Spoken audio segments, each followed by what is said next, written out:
marketing has changed a lot in the past 30 or so years. 45% of customers discover home service providers through social media, and 98% of consumers now turn to online platforms for information about local businesses. Your digital presence needs to be just as memorable, disruptive, and cohesive as the rest of your marketing assets. In today's video, Kim, Teddy, and Nick are going to share some insights on how to be more effective with your digital marketing, specifically when it comes to social media, and why trusting experts is usually a good idea. I think first is really just making sure your information is correct. Hours of operation, your locations, phone number, things like that seem really mundane, but you'd be surprised at how many people don't double check that when they're optimizing their social profiles. Yeah, I feel like you can lose a lot of business. Maybe you get an ad or something from a specific company, and then you go to see their website or something, and then like if their address doesn't match, or like it said they were open on the ad, but then on their website it's like we're closed until tomorrow. Like, I don't want to have to go through the process of like figuring out that information. You'd be surprised how many people don't pay attention to the small details. It's all about consistency in those details. A lot of people don't take advantage of, like on Google and on Facebook, the categories and industries that come up. Just again, it categorizes you. So people who are looking for HVAC repair, if they search HVAC repair, your business will pull because your category matches your business. So the brand is the most important part. We have to carry that over across all of everything that we touch on social media, including website, digital, print, everything.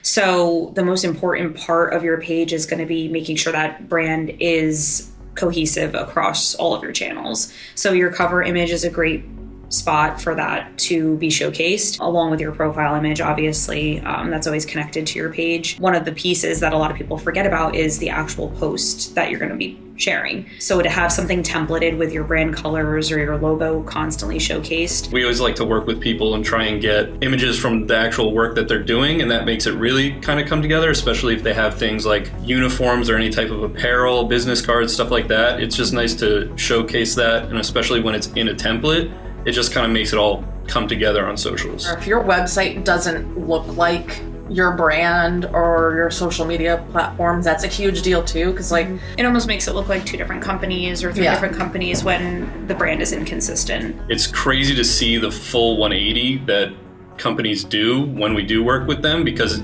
everything just kind of comes together more. Having all your assets match helps build brand consistency, which helps you become sticky, as we like to say, in customers' minds, because you're reinforcing your brand look, and so they'll start noticing like, oh, I saw their van the other day while I was driving, when they're looking at like a door hanger or something. In addition to everything looking the same, we also want to make sure that everything sounds the same. So how does this brand talk to its customers? Is it fun? Is it energetic? Is it more serious? One of the most common questions that we get is, what day should we post? What time should we post to get the most reach? And the reality of it is every page is different. Look at the stats that Facebook and Instagram and X and all those platforms give to you. I will look at like across all industries the best time to post, and kind of like start with a client putting posts in there like at those times. And then what you said, after a while, I'll go back and be like, well, this said to post at 5 p.m., but it tanked that day. So, maybe moving it to 9 a.m. or something like that. And on top of that, too, when you're testing out those times, days, times of the week, etc., you also are hitting different audiences at different times. So it's not a waste of time to test that. It's just at 9 a.m. you're going to hit a different audience than at 9 p.m. And we're not locked into any specific time. We can change it as we see the analytics change. So we can change that by day, by time, and even by platform. We have some brands that we do way more posts on Facebook than we do on Instagram, and whether that's because we see way more engagement on the platform or because they have 1,000 followers on one and 10 on the other. So you just kind of go based off the analytics, and we look at that at the end of the month on all our reports. We see what time, what day, what things are doing the best, where we're getting the most clicks from, and we change what we're doing based off that.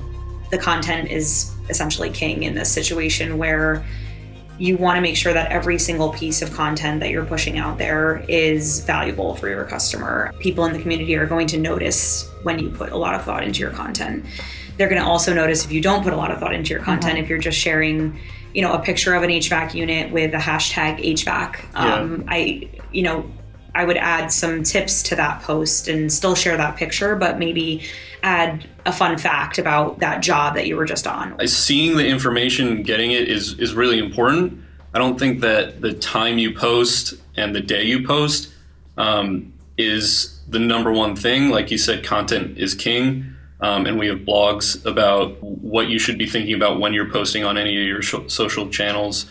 Something that's interesting when you're looking up like statistics surrounding social media numbers and all that is to effectively run a social media platform, it can take at least 6 hours a week.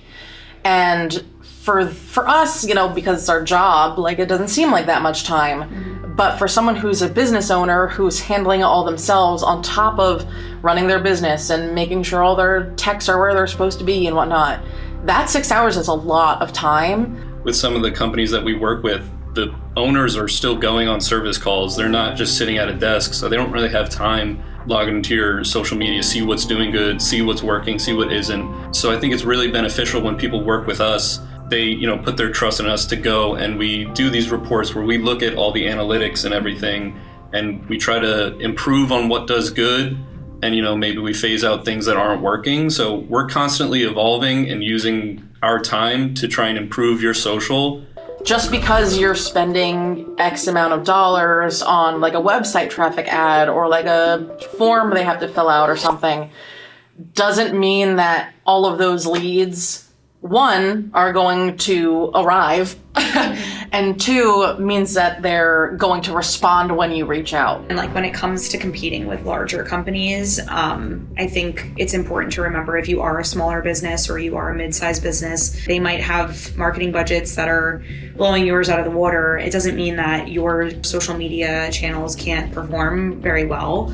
It just means that we have to be more strategic and have that smaller budget go further. Even if you don't reach that area of income or revenue where you can spend that kind of money, even if you're getting 100 more people looking at your social media, I think it's worth that money that you spend. That's a really big thing to remember is making sure that you set aside a specific budget and you put thought into that budget and you realize how much you can receive back if you allocate that properly and serve it to the right audience. Serving quality content to a quality audience is super important. Analytics aren't always going to be green. If you're profiting every month forever, that's great, but it's not always realistic. Having a month dip isn't going to be the end of the world. It's really just, it's the nature of social media. It's the nature of the algorithms that these platforms have. It's the nature of the seasonality of your business. So there's a lot of factors that go into it. When something is on the decline, look at everything. Look to see what could have gone wrong. What content did we push that people maybe didn't care for? Were we serving the right audience? Do we need to expand our audience a tad to reach a little bit more of our community? But then on the flip side, when things are doing really, really well, why did they do so well? I think it is really important to manage expectations, and we've said a lot about that, but that's not to say that we're not going to try our very best to improve, all your socials, all the analytics you're getting. Because there are so many factors that go into it, I think that's why it's so beneficial to have a professional running your accounts, because like I had said earlier, think of how many jobs you could be doing in 6 hours that you're losing out on because you're trying to run your own social media. Whereas if you have experts doing it, not only are you gaining that traction, but also you don't have to worry about maybe, missing out on certain jobs because you're trying to balance everything. Our clients trust us because we've built their brand from the scratch. We know it inside and out. We understand how it talks, how it should speak to others, how it should be portrayed, how it should be designed. Whether you have a company and you're doing $350 worth of ads a month or thousands and thousands of dollars, we're going to put the same amount of effort into one social media as we are the other. We're going to look into it. We're going to see what's doing the best, what's not doing the best, and we're going to keep trying to improve it month after month. Not only does saving yourself 6 hours a week open you up for more customers, but that 6 hours in the hands of experts can go much further. Remember, 45% of customers find home service providers through social media. Don't ignore or overlook nearly half of your potential business.